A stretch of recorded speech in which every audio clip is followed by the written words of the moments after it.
So this is a lesson on sequences. So a sequence is basically like you're looking for patterns. So we'll talk a little bit about what that means a little bit more in a second. But here, think back to like middle school. So what is the pattern here, right? So this looks like it's going down by 4. So the pattern is subtracting 4, which is the same thing as adding a negative 4. So like 8 plus negative 4 is 4, 4 plus negative 4 is 0, so on and so forth, okay? So the pattern here is you are adding a negative 4, okay? Um, so the next one, right? This looks like it's being like multiplied by something, because it's like, 8, 3, 9, 27, 81. Okay, looks like it's being multiplied by a 3.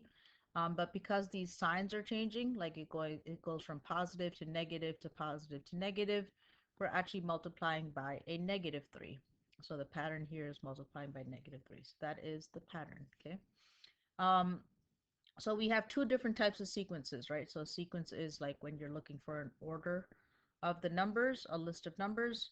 So there's an arithmetic sequence, which means that you add to get to the next number, and a geometric sequence, which means that you multiply to get to the next number, okay?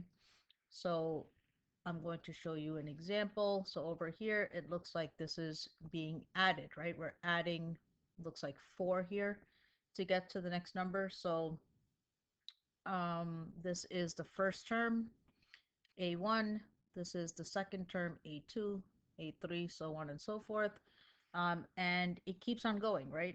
A7, and it can keep going to infinity. So just to kind of talk a little bit about what this means. So terms that you need to know is A with an N on the bottom. This is called A sub N, just like A1 here is the same thing as F of N. So if I wanted to put the first term here, I could rewrite this as F of 1. Right? So the AN is the current term. AN minus 1 is a previous term, and AN plus 1 is the next term. Okay, so we'll talk a little bit more about that. So I want to start off with arithmetic sequence. So this formula is one that you're going to have to memorize. It is not given to you on the reference sheet. So you are going, no, my bad. It is given to you on the reference sheet. So you do not need to straight up memorize it. However, you do need to know how to apply it. And for geometric sequences, this is the formula right here. So same thing. It is given to you on the reference sheet, so you just need to know how to apply it. So this gives you an example of what to do for geometric sequence, right? So it's like the AN is we're looking for the nth term. So if I say find the 50th term, you can plug in 50 here and then plug it into this formula. But let me go back to the actual formula. So it's A1, which is our first term. We're multiplying it by the R here, which is our common ratio. It's the number that we multiply to get to the next number. And then it's to the n minus 1 power. So n is the term number. Okay, so this will make a little bit more sense when we're actually doing a problem. So let me just show you how to apply this. So here is our A1, right? So our A1 is equal to 3. And it looks like here the pattern is multiplying by 2. So that means that the common ratio is 2. So if I said to you, hey, can you write me a formula to figure out the nth term, right? Like the 50th term, the 100th term, whatever it is, we would say AN. So I'm just going to plug it into this formula right here. So AN is equal to A1, the first term is 3. So I'm going to put 3 here. And then I'm going to multiply that by the R, which is the common ratio, which is 2. And we're looking to the n minus 1 power. So this is going to be our formula for like an explicit formula. This and this are exactly the same thing. Okay, so we'll do a couple of examples just to make this make sense. So I'm asking you to find the 50th term of the sequence. So the first thing we want to find out is it arithmetic or is it geometric? Okay, so are you adding or are you multiplying to get to the next number? So it looks here, what do you think, right? It looks like it's adding 2. So it's plus 2. So this plus 2 is our common difference. It's the number that we're adding to get to the next term. So our common difference here is 2. Um, and we are looking for the 50th term. So our n is equal to 50. And the next thing that we need is our a1, which is our first term. So our first term is 3. Okay. So now let's go ahead and plug this in. So we're looking for the 50th term. So to get to the 50th term, a1 is 3. So I'm going to take 3 and I'm going to plug it in. Then I have a plus sign. And then our n is equal to 50. So I'm going to put 50 here. So it's 50 minus 1 times, that's a 50, times our common difference, which is 2. Okay. So you can take this whole thing right here, plug it into the calculator. And 49 times 2 plus 3 is going to give us 101. So that means that the 50th term is equal to 101. Okay.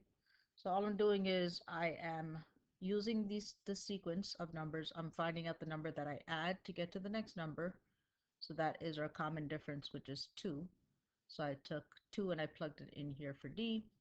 I am looking for the 50th term here, so I plugged in 50, right? I got that from here. And our A1 is our first term, okay? So again, the more we do this, the easier it'll get.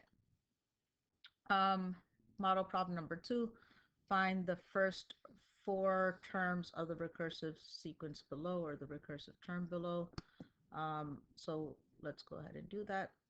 So over here, it's telling us that A1 is equal to 5, right? So I'm looking for the first, right? What it does ask us for? It asks us for the first 4 terms. So I'm looking for A1, A2, A3, and A4. So next to A1, I just put the number 5 because that's what they gave us, right? Now, it gives us a formula. So it says to find the next term, so A2 is our next term, right? Because we already know what A1 is. We're going to go ahead and take 3, always 3, plus, we're going to do 2 times whatever the previous term is. So if you look over here, right, the previous term is 5. So I'm going to put a 5 here. So 5 times 2 is 10, plus 3 is 13. So that means that our second term is going to equal 13. So I put a 13 here. Good. So now to find the next term, which is A3, right? So to find A3, I'm going to go back to our formula, right? So it's always 3 plus 2 times, and I'm going to take our previous term, right? So our previous term here is 13. So I'm going to plug in 13 here. 13 times 2 is 26. 26 plus 3 is 29. So I'm going to put a 29 here, okay? And then I'm going to do this one more time because, again, we're looking for A4, the last term right here. So I'm going to get A4, I'm going to do, again, going back to our formula, it's going to be 3 plus 2 times, and our an minus 1 means take our previous term. So our previous term is 29. I'm going to put a 29 here. And if you plug that into the calculator, that's going to give us 61, okay? So now since it says find the first 4 terms, right? All 4 of these are our answer. So 5, 13, 29, 61, okay?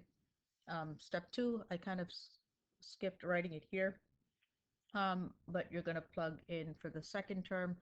We're plugging in the previous term, which is 5, right? And we got 13 as that. And then we plugged in 13, and then this should be the number 3. Okay, a little typo. So yeah, so 13 times 2 plus 3 again was 29, and then if we plug 29 in here, 29 times 2 plus 3 gives you 61. So that is those are our answers, okay? All right, so what I want you to do for the rest of the time of this part of the lesson is I want you to do the check for understanding, which is this question right here, and I want you to show me. And the next thing that I want you to do is I want you to go ahead and look at some level 1 questions, see if you can figure out what these answers are. Try it, give it a shot, and if you get stuck, let me know. Yeah, I might tell you to do delta math first, before you do this, but check with me. All right.